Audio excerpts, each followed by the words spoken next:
This is NC Spin, an unrehearsed discussion on issues of interest to North Carolinians. Now, here is your moderator, Tom Campbell. Welcome. You've heard and read the spin the media and the politicians have put on the issues of the day. To get the correct spin on what's going on in North Carolina, let us introduce you to our panel of experts. They include former legislator, retired educator David Diamont, syndicated columnist and author John Hood, Chris Fitzsimon from NC Policy Watch, and former legislator Connie Wilson. Well, this week's show is going to tell you the outcomes and reasons behind the June 7th primary elections. We'll also talk about the Senate budget and the differences between that one and the one that the House passed earlier, and when we can expect final passages. We'll discuss the House bill to establish achievement school districts, and, as usual, we're going to ask the panel to tell us something we don't know. Let's get started. Last Tuesday, slightly more than 7.5% of our state's registered voters cast ballots for congressional and Supreme Court primary elections. One incumbent congresswoman was defeated. Another congressman almost went down to defeat. And we want our panel to discuss the winners and losers in some of the more interesting elections. John Hood, this was unique not only because of this June date, but also because we didn't have any runoffs during this primary election. Do you think perhaps this might set a precedent for future primary contests? Well, Tom, I've never been a big fan of runoff primaries. They sort of make some logical sense until you study the evidence, in which very few times do the runoffs actually change anything, and they're such tiny percentages of the vote that they don't really add information to the original primary. Now, I say all that, and I'm going to stick to my guns, because in most cases, even in this weird primary we just had, that a runoff wouldn't have mattered because people got over 40%. But there is an exception, which is that gigantic 13th district Republican fight. 17 candidates, I believe, on the Republican side. The winner got 20% of the vote. Even then, I think that if you'd had a traditional primary on a traditional date, it would have been different. But I'm still of the point of view that runoff primaries do not really add information. David, 7.5% turnout, very, very low, even for primary elections. Was it because of the date? Was it because there just weren't any stimulating races that people were concerned about? What's the reason such a low turnout? Both those reasons, plus the fact the gerrymandering. There's very little competition in some districts. And if I were putting money behind a candidate, now you get the most bang for your buck, because the popularity was down, the attention was down, the interest was down. In my area, I think one of the best races was the one you referred to, and I don't know the number of that, but the gentleman that won had 20%. Ted Budd. And he looked good on TV. He was on TV, presented himself very well. He owns a gun shop, I think, which was very positive for voters in that area, and I think he'll play very well in the future. And just to put that in perspective, Ted Budd got, I think, a little over 6,000 votes. He's going to represent almost 800,000 people, and that's with 20% of the vote. I don't generally disagree that runoffs are a bad thing, but this is, I think, unbelievable that somebody's going to get 6,000 votes and represent 800,000 people. Well, he's not actually representing, but he's in an election to represent. But it's a Republican district. He'll be representing. Well, that is true. All right. Connie, let's talk about this Supreme Court contest. Very unique, obviously. Incumbent Republican Justice Bob Edmonds running against two Democrats, one unaffiliated person, Sabre Ferris. So Edmonds and Democrat Mike Morgan won the chance to face off in November. Was this a case where people just came out and voted straight along party lines? And what does it mean for November's election? How big a deal is this? I would definitely say on the Republican side, there was a lot of effort that went into informing voters out there who Bob Edmonds was, what party he was affiliated with, and what type of sitting Supreme Court member that he was. And I was even getting phone calls that day saying, okay, let me know who's where. So I think the parties did an excellent job letting them know. A lot rides on the Supreme Court. We're seeing at the national level when you're at 4-4 what you got. And that one vote makes a big difference. There's going to be a lot of independent expenditure money coming into that race. Yeah, in November, the balance of the Supreme Court rests on this. It's going to be big, and with the legislature that we've got right now, there's so many lawsuits that are out there. For those legislators, it's important, you know, at least the ones pushing the legislation that ends up in court, it's important that they have a Supreme Court that they feel... They would be the Republicans? That, John, you were going to say, you were going to comment. Yeah, I was going to say that we've had partisan elections for Supreme Court in North Carolina for many decades. Used to not be very competitive in the fall because Democrats won them all. Then the Republicans started winning them all. Then they changed it to nonpartisan, but it didn't make any difference. We still have partisan elections for North Carolina Supreme Court, and that's what we will see this fall. Chris, let's run through some of these congressional primaries because there are a lot of them that as John said, won by such large margins that it wouldn't have made any difference about runoffs or not. But the 2nd congressional district was one that everybody was following. Over $12 million spent in this primary election. Incumbent Congresswoman Renee Elmers was defeated by Congressman George Holding, who had been redistricted out of his seat. Holding got 53%. Dr. Greg Brannon tallied 23%. We talked before about the fact that Brannon might be the spoiler. Is that what happened? No, I think what happened is the Republican money forces, the Club for Growth, Americans for Prosperity, and other people all were working incredibly hard to defeat Renee Elmers. I think their message was vote for George Holding, but their secondary message was don't vote for Renee Elmers. And in a race with a low turnout, when you spend that much money, I think it was $1.2 million just from a handful of groups, all in effect for George Holding. I think, and his name, he was in Congress, people didn't know his name, so I wasn't surprised he won. I was a little surprised at the margin, but I think, again, in these low turnout elections in a primary with a huge amount of money being spent on behalf of one candidate, it's not a surprise. Holding also had a structural advantage in the race, which is that he had represented a large percentage of that district before, and actually Renee Elmers, the way the district had been redrawn, she'd only represented about a fifth of that vote. And Harnett County was the only county she won. That's correct. All right. So, David, Walter Jones easily won in the 3rd district. Virginia Fox easily won in the 5th district. First-term incumbent Mark Walker in the 6th district. Richard Hudson in the 8th district. Patrick McHenry in the 10th. But first-term Congressman Robert Pittenger barely beat out Reverend Mark Harris in the 9th district. Now, this was formerly, remember, that ink blot district that I think you were a part of helping create many years ago. That helped ensure a minority was going to get elected to that district. Well, this was a district affected by the ink. The ink That's block what was I'm the 12th. Yes. This is the 9th, but you're They right. got It was affected by by the way the 12th was drawn. All right. So why was this election so close? Anybody got any? I can tell you, basically each of the 3 candidates got about a third of the vote. Yes. Pittenger won Mecklenburg County precincts, he got about half the vote in Mecklenburg, and came in 3rd in all the rural districts. This is now a district that runs from Charlotte to Bladen County, where, by the way, he got a few dozen votes.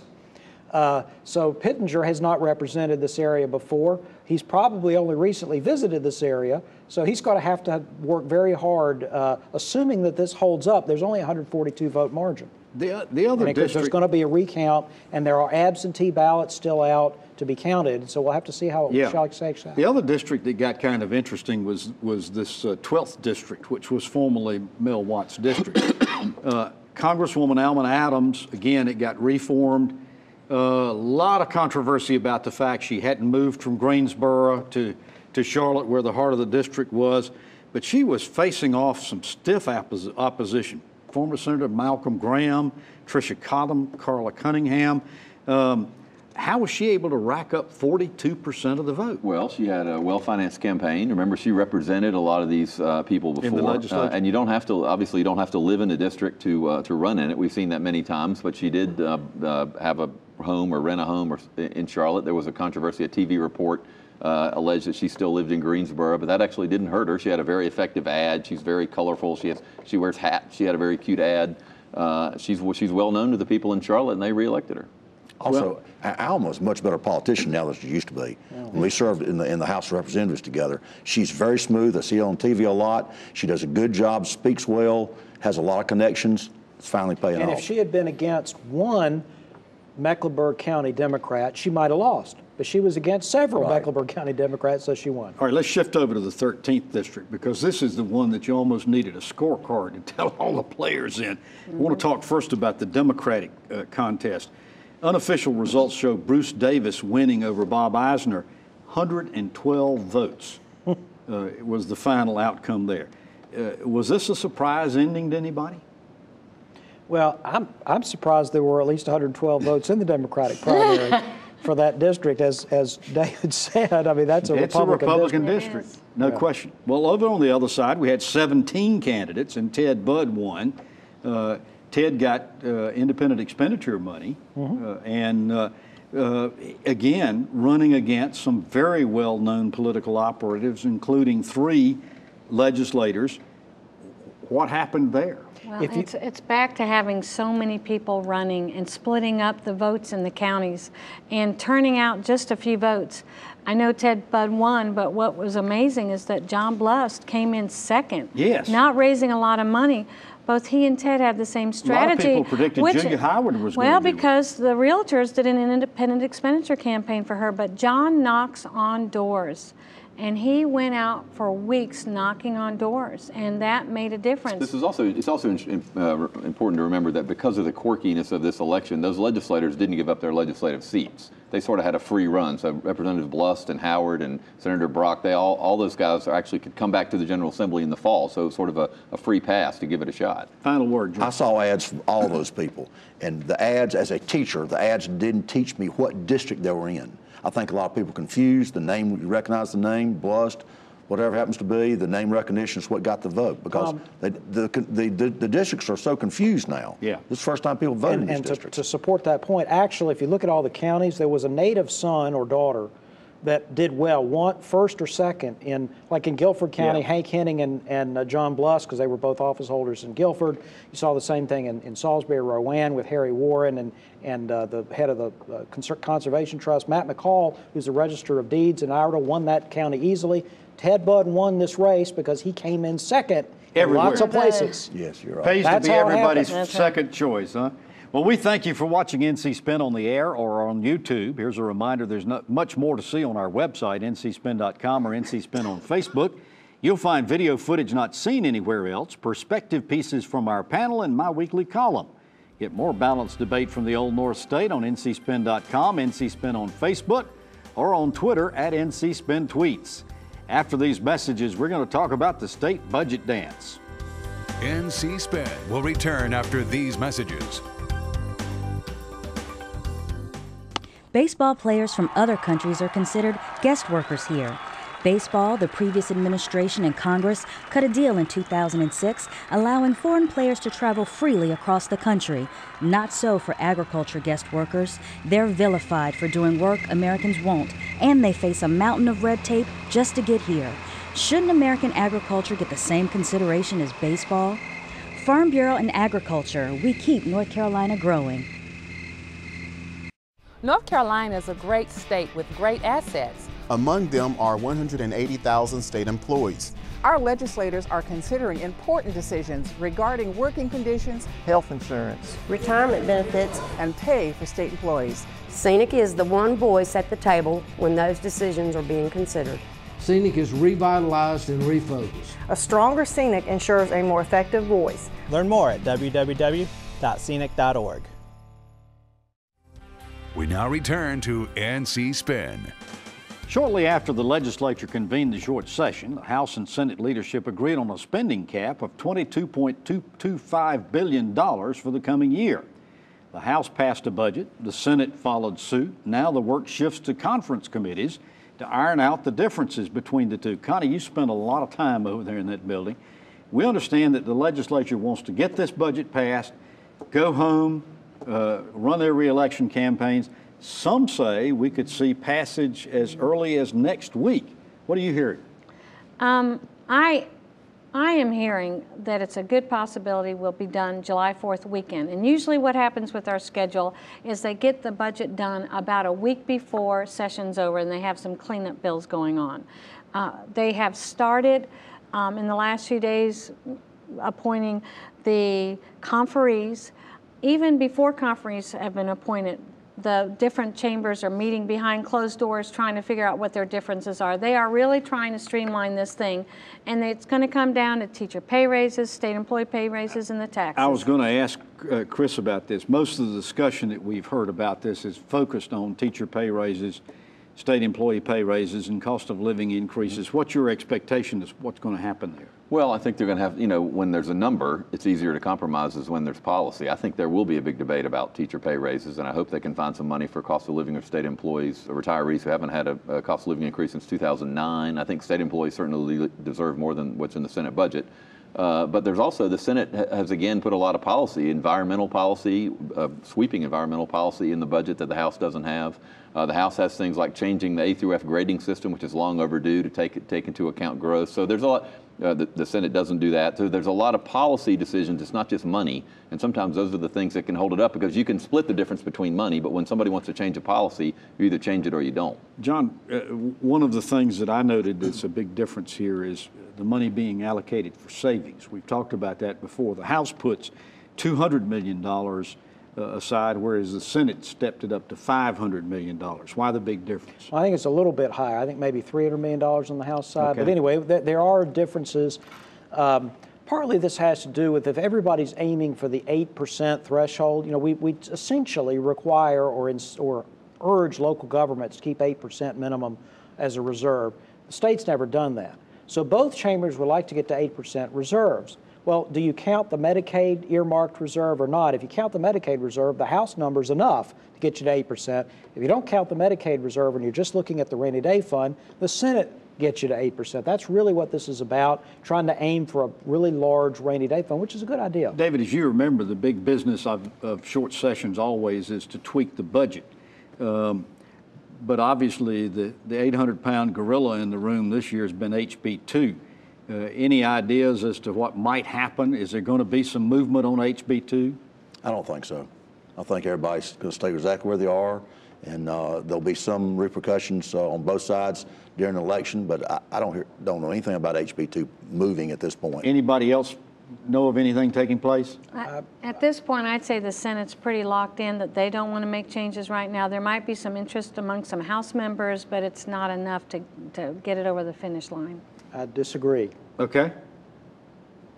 Is that as far as you're going to go? Hey, wait, time out. I have never seen him answer that short. No. I just disagree. I think movement is likely. And you won't speculate as to what? I will not. Any other legislative business that you think might be coming up before they go home that they have to, might address passage-wise? Anybody? Well, we've got the coal ash bill. Yes. that's out there, and I'm hearing rumblings that there may not be interest in overturning the veto that just came down. So that's still out there. There's also, of course, discussion on the Senate side, at least, of doing something about the math curriculum. The Common Core State Standards has a math curriculum that has integrated the high school math. There are some people that disagree with that. There's been some modifications in the original bill that might lead to school districts being able to choose whether to have integrated math courses or to go back to algebra, geometry, algebra 2, et cetera. Because a couple other quick things. The House has passed a bill that is anti-immigrant that I think really punishes immigrants in North Carolina. It'll be interesting to see if the Senate takes that up. We're going to talk about the Achievement School District in the next segment. That's another controversial bill, as is an environmental bill rolling back more regulations, which I think will be controversial. As Chris teased, as soon as these commercials are over with, we're going to talk about the Achievement School District. NC Spin will return after these messages. Closed, a sign you're seeing too often, especially on abandoned grocery stores and markets. When these stores close, we all lose. We lose the healthy North Carolina grown fresh produce, and our farmers lose local outlets to sell what they grow. The Healthy Corner Store Initiative can change this by providing resources to local small store owners so they can stock and sell fresh fruits and vegetables. Find out how you can get involved at ncallianceforhealth.org. You only get one pair of eyes. Keeping them healthy is critical to your quality of life. Members of the NC Optometric Society know this. These highly skilled doctors have the latest technology and the medical training to care for your eyes and the eyes of those you love. Make sure you visit your optometrist for an eye exam on a regular basis. For more information on keeping your eyes healthy or to find the right optometrist for you, visit nceyes.org. Remember, healthy eyes, healthier lives. You sleep on concrete till your body get immune to concrete. My mom got my brother and I up and said, come on, we're leaving. I became homeless in the beginning of this year. When I was about 4 or 5 years old, our house caught fire. I used to see my brother. If he see me, he'd turn and go the other direction. We did the only thing that we could think of, and we went to a Salvation Army shelter. You know, we don't have this, like, what's your background look like? We just say, what do you need? I remember the man from the Salvation Army coming down with a box of clothes. The Salvation Army officer bought my brother and I an ice cream cone. Last week, my brother walked up to me, and he just started a conversation. Today I've given my life to the Salvation Army because I remember what somebody did for me, my brother, and my mom over 30 years ago. The Salvation Army for me means hope. Compassion. Family. Support.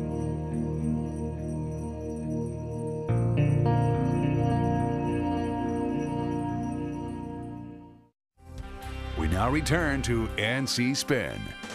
The House has passed a bill and sent to the Senate the bill that it believes will help students in low-performing schools by setting up 5 schools to place in achievement school districts. Under the legislation, once the school's been identified, the home district would have the option of putting the schools in the achievement district, closing the school altogether, or replacing the principal with one who has a track record of improving low-performing schools. David Diamont, you spent 47 years, you said, in public education. We know that there are some schools that habitually don't perform well, but what do you think of this achievement school district proposal? Well, first of all, I'm glad they're talking about it. And I followed it in the news, and there seems to be some emotion on both sides, and that's good. And it's not totally Democrat versus Republican. There's some folks on both sides simply allowing charters to go in there and take over the school is not going to be nearly enough. The schools are reflective of the community. What resources does the state have to go in and help that community? I mean, you got a ton of problems in those areas, and simply rebuilding the schools is that the elementary school. Well, does simply replacing the principal mean? No, I mean, you got, your principals don't need to be MBA guys, don't need to be bean counters. They need to be somebody that has actually taught in the classroom and know what the final product should be like. And you know, if you're going to go and rebuild the elementary school, the first person I'm going to hire is a music teacher. Really? Next person's going to be an art teacher. I'm going to hire people who are going to cause those kids to come to school and want to be there in that community. Enjoy learning. Connie, this bill is patterned after, modeled after one that's in Tennessee. My understanding is that the results from this Tennessee model are very mixed, some good, some bad. The supporters of the North Carolina bill say you really can't compare the Tennessee version in Memphis to this. The Tennessee was a complete takeover of the school system. There were many different players that were involved. It's only been out there for about 3 years, and even the study that was done up there says, you know, there's incomplete data. But this is just 5 schools throughout the state. It's the bottom of all the schools, so it's a little bit different situation. Chris, we got 30 seconds left in this segment. I want to ask you and John both, what do you think is going to happen here? What's the Senate going to do with this? I think the Senate is likely to pass it, and I think that's unfortunate. I think we don't need to be running experiments on kids. The state actually has done okay in some of these areas, turning them around, but the legislature hasn't given the state funding to do what it needs to do to support these kids in all these schools. Wouldn't you agree we got to do something? Well, and we do. Yes. We need to increase the support for these schools. I think it will pass, and I think it's good to innovate and try different things. That's precisely what we need to encourage in North Carolina. Even if it's failed in other states. Let's copy failed programs. First of all, lots of programs Democrats pass have failed in other states. Secondly, they have designed alternatives. They have learned from what happened in Tennessee. You learn from failures as well as from successes. That's the point. All right. After these messages, we're going to ask the panel to tell us something we don't know. NC Spin is brought to you in part by the North Carolina Farm Bureau. The Farm Bureau and Agriculture. We keep North Carolina growing.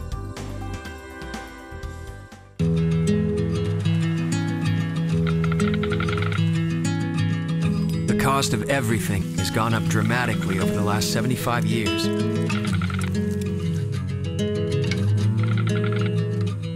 With one exception, keeping electricity affordable.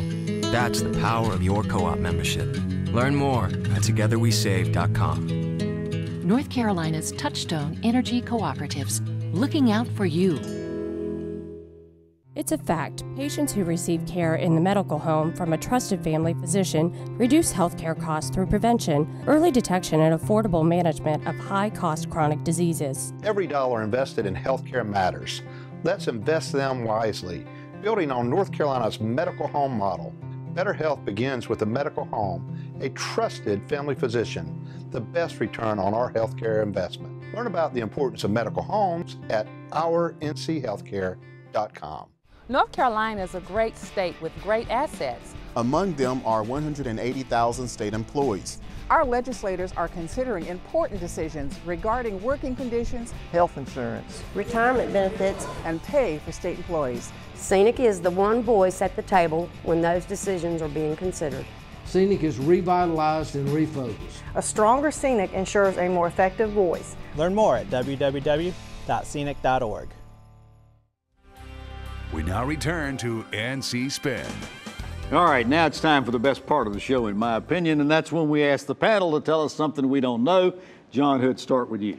Tom, we were talking about the state budget earlier, and when the budget surplus and revenue surpluses began to present themselves earlier this year, the claim was, well, that's because the legislature has expanded the sales tax and it applies to all these services and we're getting more money.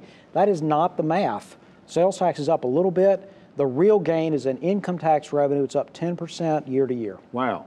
David Diamont, tell us something we don't know. The Charlotte-Mecklenburg school system is going to do away with attendance for athletic participation. Bad sign. We're already doing away with attendance in schools to get diplomas. It ends up being one of the reasons you can't get new industries into the county is people won't come to work. We're not making them come to school either. Connie, tell us something we don't know. Last time I was on the show, I mentioned that the Ready Mix Association had some members who are looking at bringing coal ash in from overseas. Since then, there's been some wonderful movement that's occurred. We've had help from many legislators, some that are working on an amendment, hopefully to run in a reg reform bill, would be to have coal reprocessed out of the coal ash ponds. All right. Chris, tell us something we don't know. I've talked before here about the problem with virtual charter schools. One of them in North Carolina is run by K-12 Incorporated. There's such a disaster in California. There's now a bipartisan call for an audit because of fraud and abuse. Somebody needs to look at what's happening in virtual charters in North Carolina. They're wasting taxpayer money, and I don't believe kids are getting a good education. Well, you've heard our spin on the issues of the day. To stay informed all during the week, give your feedback and read my weekly column. Be sure to visit our website, ncspin.com, or catch NC Spin on Facebook.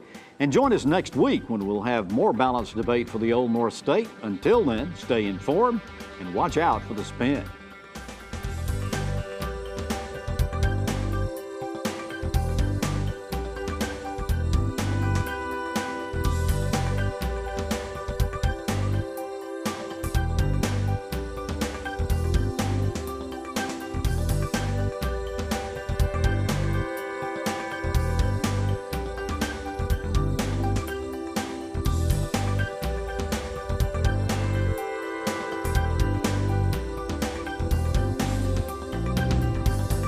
Join us next week and get the spin on issues facing our state.